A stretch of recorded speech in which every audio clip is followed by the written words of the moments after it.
প্রিয় BA fourth সেমিস্টারের ছাত্রছাত্রীরা, আজকের এই ভিডিওতে আমি তোমাদের আলোচনা করব তোমাদের যে কম্পালসারি ইংলিশ পেপার রয়েছে, কম্পালসারি বেঙ্গলি পেপার, আবশ্যিক বাংলা।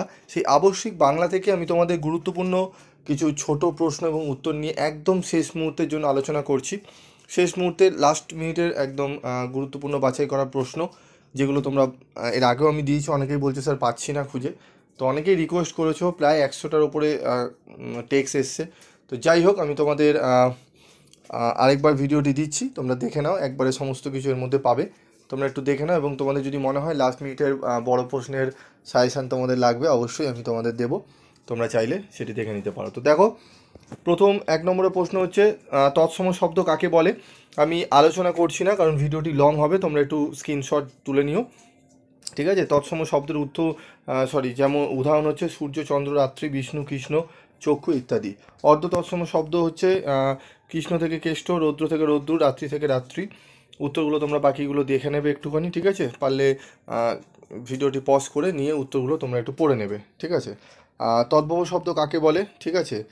উদাহরণগুলো দেখে নাও, যেমন কার্য থেকে কর্য, কাজ, চক্র থেকে চক্র, চাকা। অর্ধ সংকোচ কাকে বলে দেখে নাও, তোমাদের উদাহরণ রয়েছে মানুষ, মনুষ্য। মনুষ্য শব্দের অর্থ মানুষ। এই মনুষ্য থেকে বাংলায় আগত মুনিশ শব্দটি, কিন্তু মুনিশ শব্দের অর্থ সর্বশ্রেণীর মানুষ নয়, কেবল মজুর। এখানে অর্থের সংকোচ ঘটেছে। পাত্র শব্দটি অর্থ সংক্রম কিভাবে ঘটেছে, ঠিক আছে, দেখে নাও পাত্র শব্দের কিভাবে সংক্রমণ ঘটেছে, অর্থ সংক্রম। এরপর দেখো, ভোগ শব্দের অর্থের উন্নতি কিভাবে ঘটেছে, দেখে নাও তোমরা। তারপর দেখো, অর্থ বিস্তার বা অর্থ প্রসার কাকে বলে। যদি কোনো শব্দ প্রথমে কোনো সংকীর্ণভাবে বা সীমা বস্তুকে বোঝায় এবং কিছুকাল পরেই ব্যাপকভাবে বা অধিকতর বস্তুকে বোঝায়, তবে সেই প্রক্রিয়াকে অর্ধ বিস্তার বা অর্ধ প্রসার বলা হয়। যেমন কালি। কালি শব্দের মূল অর্থ হলো কালো রঙের তরল পদার্থ, কিন্তু বর্তমানে কালি বলতে শুধু কালো রঙের লেখার তরলকেই বোঝায় না, যে কোনো রঙের লেখার তরল পদার্থকেই কালি বলা হয়, ঠিক আছে। তারপর দেখো, মহাজন শব্দটির অর্থের অপকর্ষ কিভাবে ঘটেছে। দুটি দেশি শব্দের উদাহরণ দাও, এগুলো একটু দেখে নাও, ঠিক আছে। প্রশ্ন উত্তরগুলো একটু দেখে নাও ভালো করে। তারপর রয়েছে দুটি বিদেশি শব্দের উদাহরণ দাও, দেখে নাও দুটি বিদেশি শব্দের উদাহরণ। তারপর রয়েছে দুটি মিশ্র শব্দের উদাহরণ। এই প্রশ্নগুলো কিন্তু অত্যন্ত গুরুত্বপূর্ণ, এখান থেকে কিন্তু অনেক প্রশ্ন তোমরা কমন পাবে। আমি শেষ মুহূর্তের জন্য বলে দিচ্ছি, এই প্রশ্নগুলো একটু ভালো করে তোমরা রিভাইজ করবে, ঠিক আছে। মধ্য সরলোক কাকে বলে, প্রশ্নগুলো দেখবে একটু ভালো করে। তারপর দেখো 13 নম্বরে, অন্তঃসরলোক কাকে বলে। ব্যঞ্জনধ্বনি লোপ কি।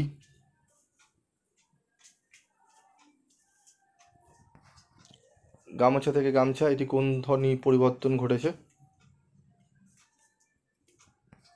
গ্লাস, এটি কি প্রকার পরিবর্তন। সিগাল, শিয়াল, এটি কিসের উদাহরণ, শ্রুতিধ্বনির উদাহরণ, ঠিক আছে। তো প্রথম মডুল 1 থেকে 17টি প্রশ্ন অত্যন্ত গুরুত্বপূর্ণ। এই 17টি প্রশ্ন যদি না পড়ে থাকো, অবশ্যই তোমরা এই 17টি প্রশ্ন মডুল 1 থেকে তোমরা ভালো করে পড়ে যাবে। প্রশ্নগুলো অত্যন্ত গুরুত্বপূর্ণ, ঠিক আছে। পরবর্তী পার্টে আমি মডুল 2 এবং 3 একসঙ্গে আলোচনা করব, কারণ আরও অন্যান্য অনেক সাবজেক্ট রয়েছে যার প্রচুর কমেন্টস এসছে, টেক্সট এসছে, সেগুলো আমি এক এক করে দিচ্ছি। তো তোমরা একটু ধৈর্য ধরবে, এই মডুল 1-এর এই সমস্ত প্রশ্নগুলো একটু দেখে নাও। আমি মডুল 2 এবং 3 তোমাদের দিয়ে দিচ্ছি, এবং যারা স্টাডি মেটেরিয়াল সংগ্রহ করেছে তারা তো এই সমস্ত প্রশ্ন উত্তর পেয়ে গেছো, তাদের আশা করি সমস্ত প্রশ্ন হয়ে গেছে। এর বাইরেও অনেক প্রশ্ন রয়েছে, সেগুলো যদি তোমরা পারো অবশ্যই পড়ে নেবে, ঠিক আছে। এবং যাদের একদম কিছু পড়া নেই, যারা ম্যাক্সিমাম সমস্ত তোমরা যেখানে কাজ করো, পড়ার সময় পাও না, তাদের জন্য বিশেষ করে লাস্ট ফিউ মিনিটসের সাজেশনগুলো অবশ্যই ভালো করে দেখবে। এবং সমস্ত সাবজেক্টে প্রায় তোমাদের স্টাডি মেটেরিয়াল রয়েছে, ফিলোসফি থেকে শুরু করে, হিস্ট্রি থেকে শুরু করে, পলিটিক্যাল সায়েন্স, এবং কম মূল্যে আদর্শ কোয়ালিটির উত্তরের যদি নোটস পেতে চাও, পিবি স্টাডি ক্লাসের নোটস একবার দিয়ে দেখো। একবার যদি পিবি স্টাডি ক্লাসের নোটস তোমরা নাও, তাহলে তোমরা অন্যান্য সাবজেক্টের নোটস নেওয়ার প্রয়োজন পড়বে না। তোমরা দেখে নাও। আজকের মতো এইটুকুই, দেখা হচ্ছে পরবর্তী ভিডিওতে। সকলে ভালো থেকো, সুস্থ থেকো।